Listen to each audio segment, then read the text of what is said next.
नमस्कार, मैं आकाश और आप मुझे सुन रहे हैं मेरे शो में जिसका नाम है देशभक्ति से दलाली तक।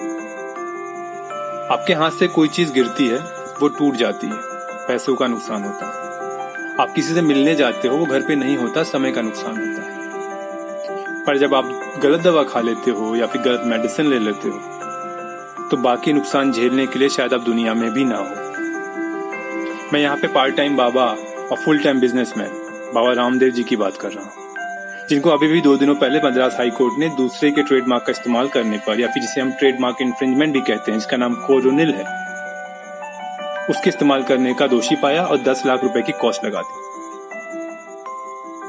बाबा रामदेव को 2 झटके लगे हैं कोरोनिल के लॉन्च होने के बाद। एक तो आयुष मिनिस्ट्री ने दिया, दूसरा मद्रास हाई कोर्ट ने लिया इसी इशू को लेकर के। आइए दोनों इश्यूज को एक एक करके समझते हैं। हमारे देश में एक लॉ एप्लीकेबल है जिसका नाम है drug and magic remedies objectionable advertisement act 1954।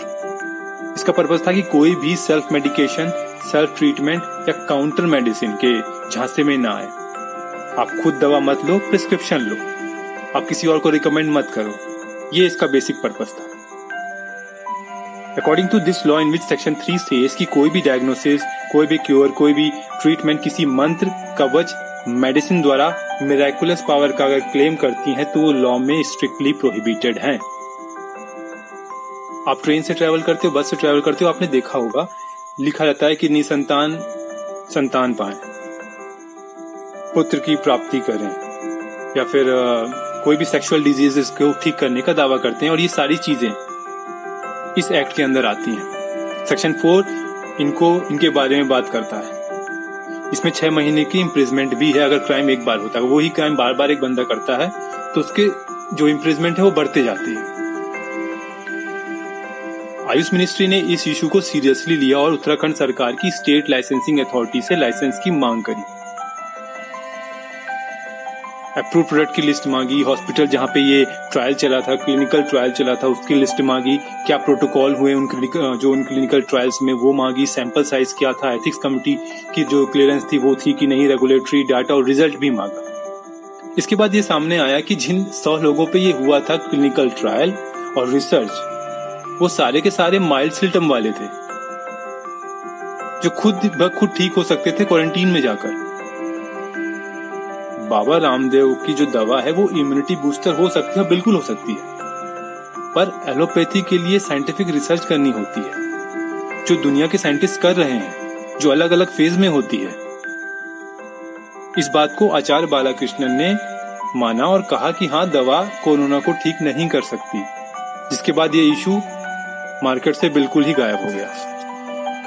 अब दूसरे इशू पे आते हैं। वो ये है कि जो मद्रास हाई कोर्ट ने 10 लाख रुपए का जुर्माना लगाया क्योंकि इन्होंने ट्रेडमार्क इन्फ्रिंजमेंट किया था, और ये जो कॉस्ट था उन्होंने मद्रास हाई कोर्ट ने कहा कि एदियार कैंसर इंस्टीट्यूट और government yoga and natural path medical college को देना चाहिए, क्योंकि वो सर्विस प्रोवाइड करा रहे हैं बहुत ही कम दरों में है और काफी सर्विसेज मुफ्त भी हैं। तो ऐसी संस्थाओं को पैसे मिलने चाहिए, न कि बाबा राम जैसी संस्था को जो 10,000 करोड़ की कंपनी है, कंपनी है पूरी।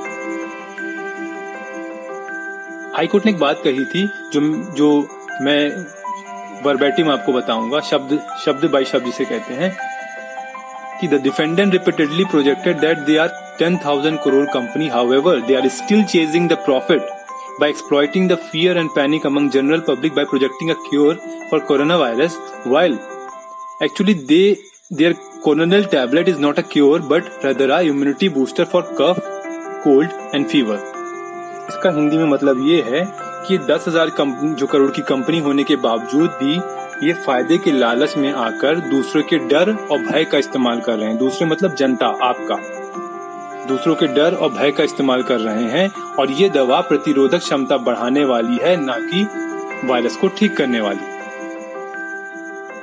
इसका मतलब यह है कि बाबा गोली दे सकता है पर गोली बना नहीं सकता। रामदेव को लगा कि उसके नाम के आगे बाबा लगा है तो जनता सवाल करेगी नहीं, जैसा कि हुआ भी।